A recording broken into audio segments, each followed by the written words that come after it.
Good morning. Good morning. Thanks for anybody joining me that's what or watches a replay. I just thought I would first of all mention, I'm Jodie Fitzgerald and I am very dedicated to dogs. So I wanted to create this show and did create this show to help dogs be understood, to help you step into the dog's paws, to try and give you an idea of what dogs are experiencing and the why behind they're experiencing these things in their life and what they're doing. It all has a meaning because they're not humans, they're different than humans, and understanding that and learning it can be difficult, and understanding and be open to understanding that they are very different animals.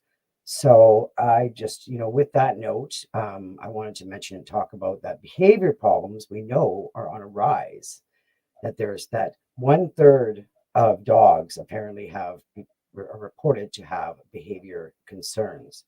And a lot of this has to do with the modifications that we have done over the years to their genetics to create these specialty breeds, um, that were first originally used were for like herding and hunting and guarding.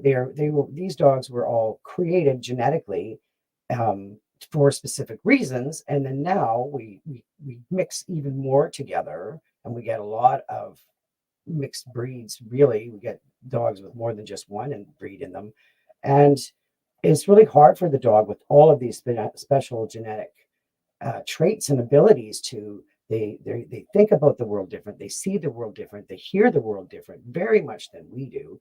So being able to step into their paws and realize what how hard and different it is for them when we suddenly bring them in a house, and it's a different life and a different world, and we have expectations of them that sometimes they just have no clue what we're wanting or what we need them to do.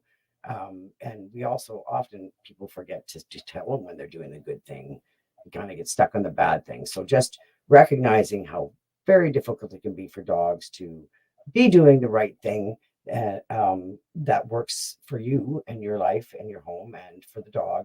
And that dogs need our support to help them get to the places where they will be happy. And that happens. And when you give them safety and the support they need and the guidance and the return the love, and take the time to learn about your dog. It's not always a quick thing that you can just like, oh, the dog is this and this and this. It's not that simple. It's not that simple. They are genetic beings that have traits to watch. Some are much better than others, right? Some have the sight, some have great hearing, some have the smell. The higher, they all have a lot of scent, olfactory in their nose. They all have a really good ability to use their nose. Almost every single dog I've ever seen, I do believe they all have that really incredible nose ability. But there are such different breeds, and when you take a look to really learn what's in them, and then you can learn, it's really quite awesome when you do. It's one of the greatest things out of why enrichment, they get to carry out some of these needs and things that they and games and playing and enjoying a walk with them, all just getting into their simple fun life. You can make it fun, and it can be fun, and it can be very fulfilling for the dog. The dog can become very happy and satisfied in life with you. It's really amazing, to experience. And it takes time, and it's not always something that you can learn right away. That's why I'm really encouraging people to be open to learning more online, like courses, and learning, like joining my Paws and Hearts Club, because there is so much to learn. Yes, I like to meet the dogs. Of course, I like to meet the dogs, but it's not enough. We need to spend time learning what we can do for your dog. It's an individual thing, and it's really, I love doing it. I love helping people connect with their dogs, and it makes it when you really understand, it can make a huge difference when you take a really good look at their genetics, because they never used to find their bowl of food in the forest, right? They're back in the day with the dogs, with the original dogs, wolves and stuff. The coyotes and everything. They don't find their food in the sitting in a bowl in the bush. They find them. So they usually had to work for it. There's all this stuff in their genetics that that they don't get to play out at all. And I think that we know that they find other things to do. If they're not getting fulfilled one way, often they will find another way, which might involve chewing up your couch or chewing your favorite shoes or running away, right? Like not coming on call because they're so involved. Their needs are not getting met. So we get to find out how to meet the needs, and it takes time to be creative and to be open.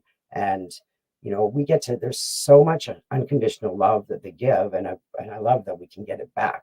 We can give it to them. They deserve it. And it's I'm all about creating those relationships, and it takes time. It's not always, and there's always something to learn. I'm always learning. I am in some masterminds, meetings that I just blow my mind. It's so great learning more and more about dogs, about genetics, um, and about reactivity. I had a meeting a couple of days ago there was all about reactivity. It was amazing. And what we're learning and ways to say things and to explain things and why it's happening. It makes a lot of sense to me. They have all this genetic awareness, and they're aware of what's going on everywhere, and they react to that until they are helped because they don't know what to do with those feelings and emotions, and we need to help them and to deal with the things that set them off. And often it is sounds, it is sight, it is movement. So yeah, it takes time to figure out the right way to help the dog and to help you understand what's really going on. And for helping me, even sometimes it takes a bit of time to figure out what's exactly going on. It's not, they don't come with a manual, but they do come with a genetic guide, and it can really make a difference. So I've always loved genetics, by the way. Even in high school, I think genetics was my favorite in biology. So it's not surprising that I really love this topic for working with dogs. Um, so thanks for watching. Check out the Paws and Hearts Club. If you want to talk first, hi, I see watching on Instagram, and I can see somebody's watching, I think, on Facebook. I really appreciate you watching. But check out the Paws and Hearts Club, or book a call if you want to know more. I would love to hear from you, and I'm so excited to be making this difference for dogs. And I've got some really great stuff coming up. Be releasing some more info soon today. Love genetics. They can change. It's genetics is huge. It's such a great conversation. Yeah, canine life coach. It's so amazing. Okay, thank you. I'm going to my dogs deserve a little time together, so we're going to go for a little walk. It's a beautiful morning. I hope you get out and enjoy the day with your dog. And you guys just, thanks for watching. Please share. Oh, I see a comment here. Way to go. Thanks, Nadia.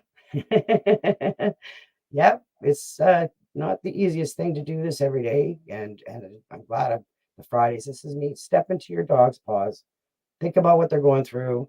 And I guarantee you from talking to people a lot, somebody even recently, it's not always what you think. What your dog is doing is not always what you think to just, piss you off or something. Nope.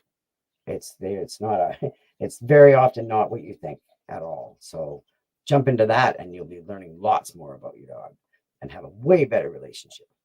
So check out the Paws and Hearts Club and let me hear from you. Any comments, share with anybody you think who could use some help with the dog, wants to learn better, have a better relationship, and have a better life together. Have a great day.